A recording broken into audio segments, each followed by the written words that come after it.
What up, what up? Welcome back to the channel. I'm on that J and we are locked in. This is episode 4 of Harlem. As of right now, we know Camille is having a very hard time adjusting to Dr. Pruitt coming in. And Dr. Pruitt ain't playing no games. We also know that our girl Quinn, she got catfish again. Well, I won't even call it catfish. She got pyramid scheme. She got suckered. She got hit with the old rope of dope. All we need is a pretty girl with a smile. Come on in here and sell our product. But before we jump into this episode, shout out to the notification gang. If you're new to the channel, you want to be a part of it, hit the subscribe button, turn on your notification bell so you get something every time I upload. Hit that like button. It's the easiest thing you can do. Now, Ty, she's navigating her way through with, her little one night stand / Forbes interviewer.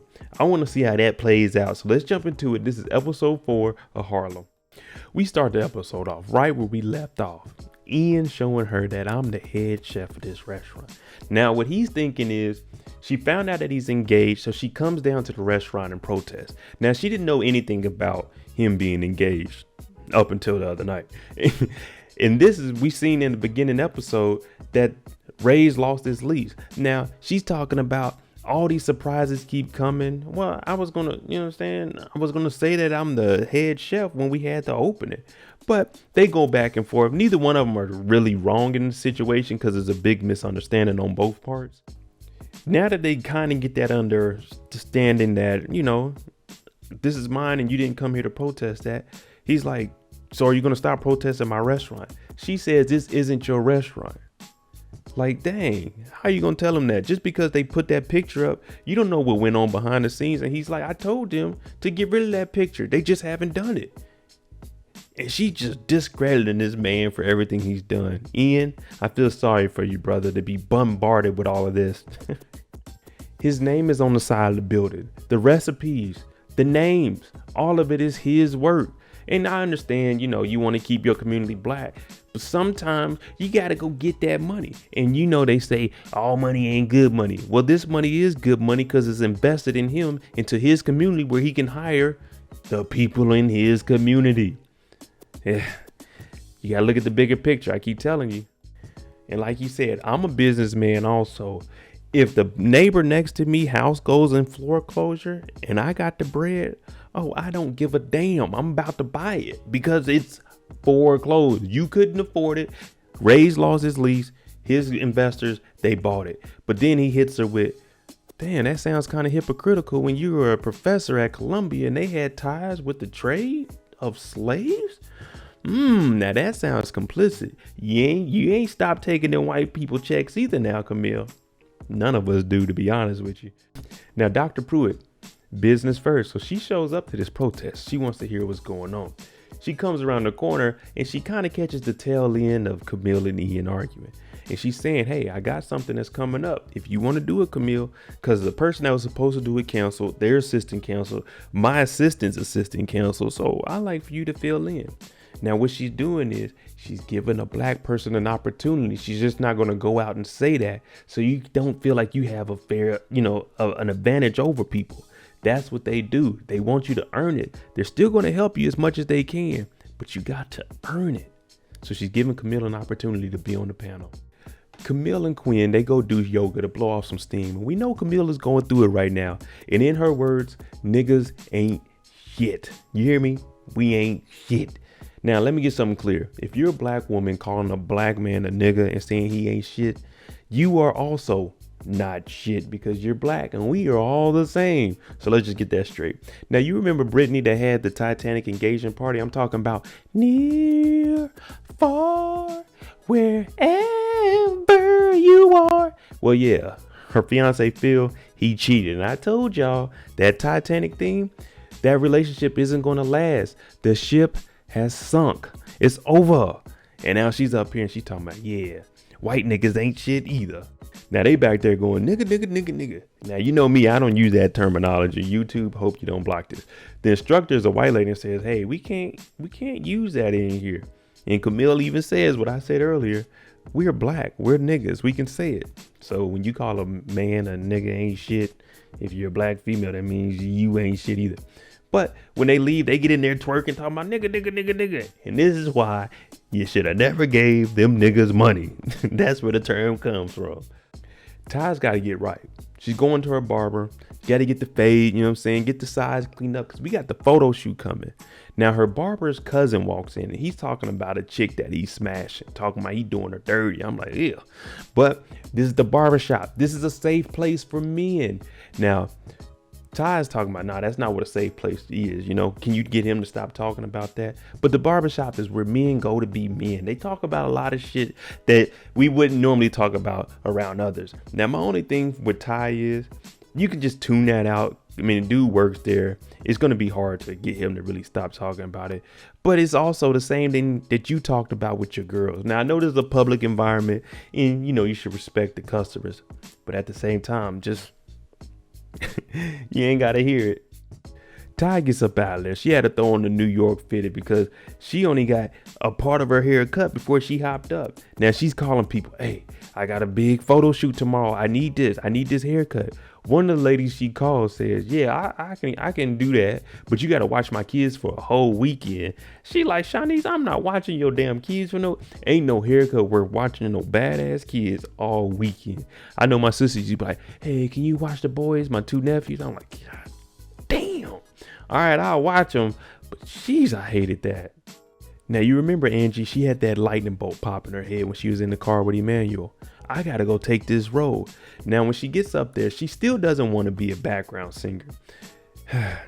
If she hasn't learned anything. When she gets there, there's a couple of people there and they're like, yeah, you may not get paid much, but since this is a black directed Broadway play, it was a black director that did the movie, anybody that's black, they're gonna come and support this. So you're gonna get major exposure. And now she's thinking, I might as well take that. But when I said if she hasn't learned, you remember she got semi-discovered at the open mic. So something like this, a play that's going to have multiple nights, you got to get that exposure. To simplify things, Camille comes on this panel and is pretty much a pro and cons of things that they're going to do for the black community within Harlem. The gentleman on the left, he's saying he wants to open up a school for the underprivileged black boys so they can have an opportunity because statistically, we're in jail the most. Now, Camille, on the other hand, she's saying, what about the girls? You know, we need to be protected also. We need these opportunities. And he's saying, you know, it's just something that I want to do. Now, I can understand we need both. But when you're passionate about something, you're probably going to do things more likely for something you can relate to. So he was an underprivileged boy. So for him, he's like, I want to do something for all the kids that look like me. Same for her with the young women. Whole time we got Dr. Pruitt over there watching. So, okay, they doing pretty good. Now, Camille is holding down the conversation and she's talking about just because there's something everywhere doesn't mean it's good. And she uses a McDonald's reference, talking about just because it's one in every 50 state, it doesn't mean it's good for you. Now, his argument is for people with low incomes, the dollar menu, hey, it can go a long way. He ain't lying. I go up there, give me some dollar nuggets and a dollar Dr. Pepper, call it a meal. There Camille goes. Losing it again. He was just talking about how unfortunate it is for black guys, and she says, why is it always about men? You can't just show back up with a racist poster on a restaurant. And it's like, dang, are you tired in your personal life to this? This is supposed to be, you know what I'm saying, you separate yourself from the argument. And Dr. Prue is over there, she's listening like, uh-oh, someone's losing it. Ty all around the city. She got to find somewhere to get her hair done. Now she walks by this place, she looks in, like, okay, the feng shui is good. They got some trees in here. Okay, seems like a relaxed spot. And she's saying, look, all I need is the sides cut, a little lineup, and I'll be ready for tomorrow. Now the lady that works there is like, oh no, we need to do this. We need to let something soak in there. She talking about going above and beyond. This sounds like about $120 job that she's trying to do. I just need the $45 cut beard. You know what I'm saying? It might come up to 60. I might tip you $5, but she talking about we're gonna put you up under the dryer. No. Just a haircut, please. Mr. Jameson from the panel, he shows up at Red Lobster and Camille's here. It looks like she either got a frozen daiquiri or a frozen margarita, either one. I drink them both. But he gets here and he's like, oh, I wouldn't have took you as a Red Lobster girl. And she over here lying, oh, I don't eat here. But the waitress says, hey, Camille, your booth is about to open up. Now they're talking and he's like, hey, you know, maybe we should go out and eat or, you know, get a drink or something. So for her, she's thinking, all right, he seems nice enough. And he asks, hey, I'm gonna look you up on Instagram and maybe we can make that happen. Some wine sometime. Now, Angie, she decided to do the background singing for the Get Out musical. The only thing is she has to be in the union, which is $600. She ain't got the money. We know that. So she has to go and ask who else but Quinn. Hey, Quinn, let me borrow $600. I'm going to pay you back as soon as I get it. Now, we know Quinn just borrowed $2,500 from her mama for rent. So I don't know where this money's going to come from. We're going to have to get a loan or something. Quinn's over here working. Angie's got to figure out a way to get this $600 so she can be working. She overhears this white lady talking about she needs a nanny. So she comes over with a fake Caribbean accent. Oh, me baby, it's so beautiful. And the white lady's like, oh, okay. Because she needs somebody to watch this badass kid. I'm talking about, this is the bad child right here. Look like got a Burberry top on. Now, she's like, all right, cool. You should come over for an interview. Angie says, interview? Okay, I can come over for the interview, but it had to be $600. She's like, $600 for the interview? She's like, just take it out of the money. If you hire me, then you can just take it out of that. So Angie's trying to hustle and get this $600. You remember that Titanic party that they were having, the engagement party? Well, they changed it to the bachelorette party. They're still having it. And it's not a bachelorette party. It's a free party tonight because she's not getting married. So the ladies, they came here. They came to see some strippers. They about to clear their mind. Hell, it's a free night anyway. Why not? Now, Ty shows up. And her hair is messed up because the place she went, they done fried it, dyed it, laid it to the side, red beans and gravy. I ain't too lazy. I'm talking about they tore her hair up. It's all sticking up in the air and stuff now. One of the strippers comes over and we know that Ty likes women. So she's sitting there, she's telling the stripper, she's sitting back like this, know your audience, like I'm not enjoying this. But he doing his thing, I guess. Look at this. It's like two antennas up there. But Angie, even you can look at Angie's face. She like, damn, what did you do to your head? She knew she shouldn't have went in there. She just needed a haircut.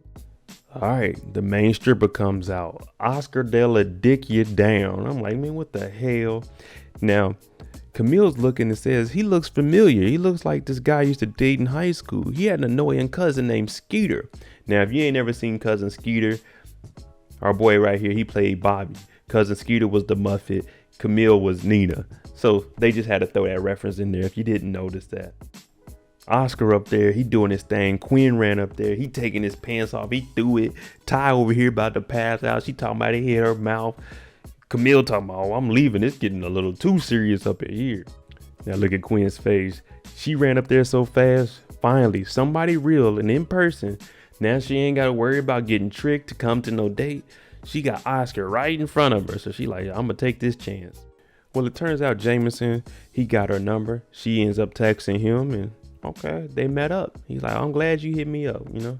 She's like, oh, I accidentally butt out. She trying to downplay it, you know. She wanted to see where it was because they were vibing a little bit. Now she's asking, do we have any plans? He's like, look, we in New York City. We don't need no plans. In New York, anything can happen. Now, I only been to New York one time. I went to a Knicks game. I did the Empire State Building. I was on my tourist stuff. This is like 2014. But I was like, man, things don't just pop up like that in New York, like what he's talking, unless you actually live there and know some things. Now, what he does is take her to a secret spot. I just said, if you're not from New York, you're probably not going to know where any of this is. You go in the laundry room and then you go through a back door and it's a whole arcade. And he's like, it's been here. Now, Camille, it seems like she likes arcade games because she's talking about Asteroids 1979 and original. He's like, dang, you really know this stuff. So now we get to get our game on. It's rare that you find a woman that can actually go into an arcade and play video games with you. So fellas, if you do find one, yeah, savor her, because at least you know you can go have some fun. It ain't an expensive restaurant every single time. Our pockets be hurt. Now we know Quinn, she's taking the opportunity of a real man in her face. So she's back here talking to Oscar, aka Sean. His real name is Sean. And they actually have some things in common. They got the same favorite color. They like the same shows. And it's like, okay, she's actually relating to a guy where it's not inside of a club. It's not a pyramid scheme. They're not robbing her. This might be, you know, this might be the one for her. Now, it's been a while for her. And a wise man once said, You'll need more than that to scratch that kitty cat. That was Steve Harvey in Love Don't Cost a Thing. But Quinn, it ain't gonna cost. She wants to get to the house and get it on. It's been so long. They had a good time in the arcade, and this guy, he's on it. He's talking about, you a Gemini. I can sense all that energy. Now, I'm gonna tell y'all straight up, I don't know no signs. I'm a Leo. I know Virgos come after me, and that's it. I don't know nothing. Now, she talking about, you know what I'm saying, I'm supposed to be with my girls hooking up with a guy I just met. He's like, I just met you. And they get to kissing. So that connection and that chemistry is there. And y'all know what that leads to. A kiss to some adult things. Angie's over here faking it till you make it. She got the hair wrap on. She got the accent on extra heavy. Because this interview, she has to nail it for this $600. Now, she's talking about, oh, your daughter, she likes the religion. Oh, baby Jesus over there. The kid, I'm talking about evil, talking about her parents are going to hell. I'm like, man, I'm not about to watch this kid. I'm gonna get this $600 and dip. Now the mom covers up her ear and says, now I know you're from the islands of Jamaica, but if you're gonna smoke weed, don't let me hit that weed. She talking about, let me smoke that weed if you're gonna have something, but don't smoke it in the house without me knowing. It's the day of the photo shoot. Ty, she got a wig from Angie last night at the strip club, and she's wearing it, and I'm looking like, that ain't it, Chief. That ain't it at all. Now, the girl from Forbes that's doing the interview, I don't even know her name. I just call her the girl from Forbes. She comes in, she's looking, she's like, I wasn't expecting that wig. The outfit is nice, but the wig, it's gotta go. Her name is Anna, and she's talking about, I don't think that wig is a good look. She takes it off. She got the low cut. That's Ty right there. That's what I'm looking for, Ty. When I think of seeing Ty, hey, she got the scully on. She take it off. She got the shortcut hair. Now Ann's talking about, now I really want that second date. Ty like, okay then. Wow. I told you all during the debate that Dr. Pruitt was watching. And she thought that Camille did a great job in the beginning, but she started to lose it in the end, where she used herself and started relating and bringing in her personal life. Now, she told her, tomorrow morning, 9 o'clock sharp, come to my office and we're going to talk about it. Well, guess what, people? She had a wonderful night with Jameson and overslept. It is now noon. She woke up. She's like, oh my goodness. Jameson in there cooking. He like, shit, I ain't got nothing to do today. She like, can I use your laptop? She grabs his laptop because she's about to email the professor because her phone is dead. Now, I don't know what you're going to email him 3 hours later. You can't say it was an emergency. You should have did that around 8 o'clock, 8:30, even 9 o'clock. Hey, wreck, something. But when she opens up the laptop, she's like, what is this? I wonder what our boy has on his laptop. There you go, episode 4. Let me know what you guys think. Do you think that Jameson is a genuine guy and that date was special between the two? And also, how do you think Quinn is going to manage with our boy Sean or Oscar Della? You know what? I'm Mo IJ. If you like the content on the channel, hit that like button, hit that subscribe button. Thanks for watching. I'm out. Jimmy on the beat, boy.